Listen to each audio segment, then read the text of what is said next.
Ladies and gentlemen and guardians alike, it is finally time to share some of the greatest information now that we finally have an official launch date of August 28th, 2025. This video is going to explain all of the reasons that you should absolutely jump in and play Destiny Rising, the new mobile game from NetEase Games, licensed by Bungie.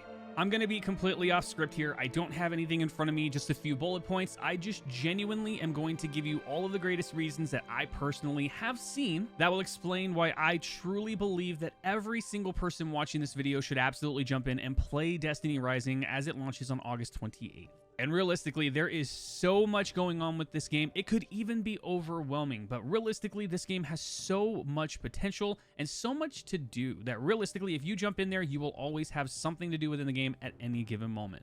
So let's go ahead and get it started. Destiny Rising is the mobile game that will be releasing on iOS and Android, again, August 28th, 2025. And it already currently has 5+ million pre-orders and pre-registrations, which is pretty much absolutely insane. Like, the fact that we already have over 5 million registrations across the globe, the fact that this has over 5 million pre-registrations really speaks to the fact that NetEase is doing something insane with the Bungie IP of Destiny, and it's not even close. And because it is releasing on iOS and of course Android, you do have the opportunity to sign in and play across all of the different devices, including iOS's, all the different iPhones and iPads or whatever you might be able to sign into. And for Android, you can not just sign in on a phone or a tablet, you can also sign in on PC through apps like BlueStacks 5.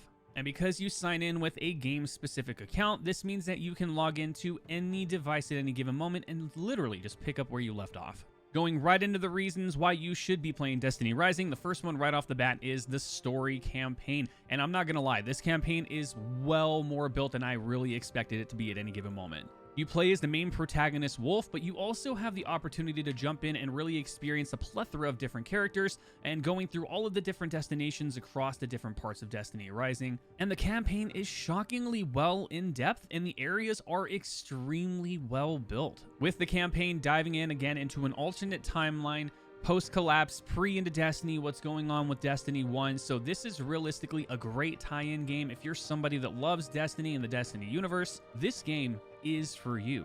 Speaking of characters, we don't just have the traditional Wolf character that you're going to start with. You also have a plethora of different characters available to choose from. Again, even though this is a gacha game, so you will have different characters that you will be able to roll from. These characters are extremely well built, each having their own unique weapon sets and abilities that you can customize, along with different cosmetics that you can attach to them to really heighten that sense of ownness with the characters that you get to use. And from my understanding, there is roughly around 12 or more different Lightbearer characters that you're going to be able to play, so realistically, there is no reason why you would not be able to find a character that realistically will play with the playstyle that you choose for yourself.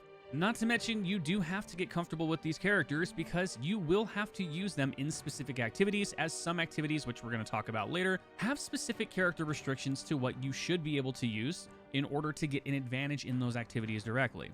Now, the next talking point is going to be weaponry, one of Destiny's biggest facets of success, and Destiny Rising has a ton. Not only do they have 96 current weapons available through the closed beta, they also bring with it new different tiers of weaponry, including the new mythic type of weapons. So it's an entirely new tier of weaponry. In addition to that, new and returning exotics, things like Sweet Business that we've seen from before, we have Risk Runner, and a bunch of new ones as well too. And the ability, again, that you get to just choose whatever you want to play with is fantastic. And not only that, we have a couple different types of weaponry available, including akimbo sidearms, so you do have an opportunity to dual wield, and also an auto crossbow, which actually was just released in Destiny 2. They just said that they were going to be releasing a crossbow version archetype that's going to be releasing with Edge of Fates expansion. The crossbow is also included in Destiny Rising, and it is an absolute powerhouse. Highly recommend it. The weaponry in this game is simply fantastic. There is so many activities to do within the game that realistically there should be no reason why anybody can't find something to do at any given moment. Now, next up is going to be the activities menu, and there is so much Here, anything from PvE to PvP, it allows you to choose and select whatever activities or destinations that you're going to go into. And there's a lot of them. And it's also separated by what you want to earn. So if you want to earn weapons, it'll tell you exactly what playlist to go into. If you want to earn specific materials, then you get to do that. You get to jump into that just by choosing the material that you need. And then from there, you choose the activity and so forth. Of course, what are activities without some seals and of course triumphs that we know from the Destiny universe? They brought those into Destiny Rising and have expanded on them with different types of seals and triumphs that you have available to do and tracking all of the different things that you have to do in order to obtain those seals and titles. Again, adding to that quality of life that allows you to really customize the way that you play and the things that you do within game to showcase your rewards. Jumping back into the different destinations that you can go to, one of the things that Destiny players will recognize very well are public events, and those public events are scattered throughout all the different areas of Destiny Rising, and they are realistically either memorable or actually brand new and super fun to do, such as a war stat one where you're going to different areas in order to be able to capture a war stat, or a variation of the next public event where you got to go stand on a certain platform in order to increase its percentage. And then there also are the heroic variants where you got to do specific things to make it heroic, and it pulls out a different boss or a different mechanic, and it also increases the number of rewards available. So public events are a great, fantastic way of being able to level yourself up, get new different gears, new different materials, and shockingly play very well. If you're a Destiny player and you've done public events inside of Destiny directly, these should feel very natural to play. Now, one of the most iconic things in the Destiny franchise to do, of course, is the raids, and Destiny Rising has that. They have raids built within the game that allow you to play with up to 6 players jumping into a raid-based activity that sees different mechanics, different wipe mechanics, different systems where you have to do certain things in order to progress. They also have many variants of it called Gauntlet Blitzes, where it sees you jumping directly into one room with a specific boss, and you have to do something within that room in order to create damageable opportunities. Not only that, but the raids are tailored specifically to the characters that you use, so if you choose a specific character that has an advantage in the raid, you may or may not have a better priority of damage or being able to finish a certain mechanic because you have a bit of an edge on survivability. I mean, the sky's the limit here. It really just falls down to how you encounter with that playlist, but the raids, when I got a chance to play them in the closed beta, were simply phenomenal, and being able to just jump in and play however playstyle you want, and everything was just very, very cohesive and fun. And one of the things to bring up a brand new system that they brought into Destiny Rising are a bunch of different new enemy designs. The new enemy types within the game create a new sense of new playstyles that we've never seen before, and requires you to have to use either specific weapons or abilities in order to stun them and provide different damage. Or if they're just traditional enemies, they're new designs from all the different things that we've seen, whether it's Fallen, Hive, Cabal, or even Vex, and they are incredibly designed for a NetEase mobile game. You would think that these would belong in the mainline Destiny series, but they're just incredibly well built. Going into one of the new playlists, the next one is Shifting Gates, and this is by far one of my personal favorites that I got a chance to jump into. This is more of an extended version of Gambit or Gambit Prime, where you load into the Shifting Gates, you raise yourself up, and then you are transported into a 3-world-based environment with 3 different areas that you're able to load into, with a common goal of making it to the middle, grabbing motes, going back, depositing them, and having more of a deposit by the end of the match than your opponents. And this thing is massive. You have teleporters that teleport you to the 3 different biomes within the world itself, and your goal again is to get the motes, be able to bank them to get your score increased, and your score at the end of the match will determine the tier of rewards that you're going to get. Now keep in mind that this is a PvEVP, which means that you're not only going up against traditional enemies, but you also have the distinct disadvantage of going up against other PvP players that may have a better edge than you on weaponry or whatever character that they're using, with the intention of making you drop the motes that you have. Shifting Gates was by far one of my favorite playlists to jump into. I could not get enough of it. Every time I went in there, it was a new experience every time. I loved the feeling of dominance and being able to play. It was just simply fantastic. A returning fan favorite that I know a lot of Destiny players may actually get very upset with hearing about, but Destiny Rising has Sparrow Racing. I'm not even joking when I say this, but Destiny Rising Sparrow Racing was an enhanced version of the SRL that we know from the traditional Destiny games. Your Sparrows are much more reactive, it feels smooth to play. It was just a phenomenal nostalgic experience for that because I played SRL when I was in the Destiny game for the longest time. I loved it, and jumping into Sparrow Racing and Destiny Rising felt like I was back in the traditional Destiny games. They really hit home with it. I loved logging into it, and you do get varied rewards for racing and earning your placements. But let's say that instead of SRL or something else, you want to do something a little bit more lighthearted. Well, Destiny Rising has that in the form of shapeshifter duels. From the shockingly very interesting drifter sounding character, you can start the Shapeshifter Duels, which is a card-based game built within Destiny Rising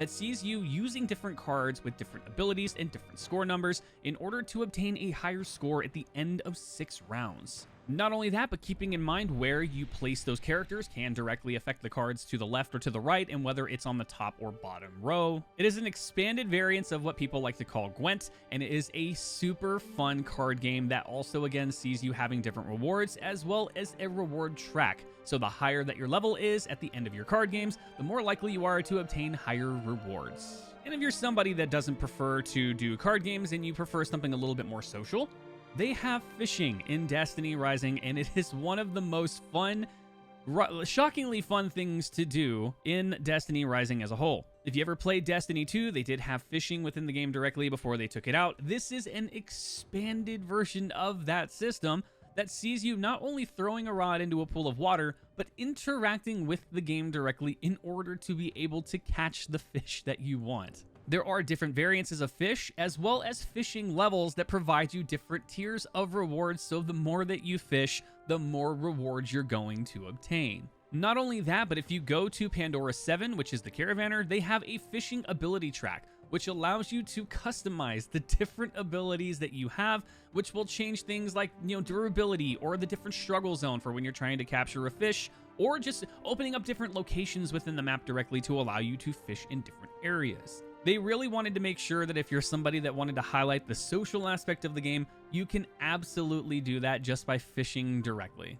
Now, going back into navigating the different worlds of Destiny Rising, there is a plethora of different things to do. Of course, this is a gacha game, so you are going to find a lot of those smaller tier different activities that are going to have you maneuver around and interact with the world, killing bosses and obtaining rewards for the small bits of things that you do. But it really feels like everything that you do within those worlds kind of adds up into a bigger motion, because you do have world progression, you have level progression within those worlds directly, and all the different activities that you do, whether it's, doing a little bit of a sparrow race into another area, or finding drones within the areas that you got to shoot within a particular way, or shoot them all at the same time, or in a particular order. Everything that you do within the world really feels like it actually has a type of value and a reward at the end to do so. Now, if you're somebody that loves to play with friends, then you absolutely want to take advantage of Destiny Rising's pack clan system. This is a greatly expanded clan system that has you really diving into the connectedness of you and your guardians with other guardians around the world. You have things like Pack Hunt, where you can send your guardian on explorations to open up a world and find rewards and resources for doing so, not to mention interacting with each other to help each other out at the same time. Another unbelievable ability of the Pack Clan system is that you have the Wolf Den, which is, I'm not even joking, housing. Customizable housing that has you working with your clan to build a hangar that gives you the ability to really customize the feel and flow with all of the different things that are available within the game, using specific resources to build different things, customizing your hangar to really truly make it yours. And by gaining more prosperity by doing this, you have the ability to obtain rewards just for creating a hangar with your clan. They really expanded the more than just connecting and going and shooting things within the game that Destiny 1 and 2 had. They really wanted to make sure that clans together really had a meaningful replayability. One of the biggest notable changes, and this is by far one of my favorite quality of lives, is going to be the toggle between first person and third person. You can absolutely just press one button to toggle between first and third person, therefore adjusting the way that you want to play simply by changing your view style. I myself do play in first person, though there are instances where third person may actually have a better advantage in particular playlists, and you can toggle between them at any given moment. Next, Destiny Rising added a thing that I am very shocked that most social games don't have, but this one does, is an actual photo mode.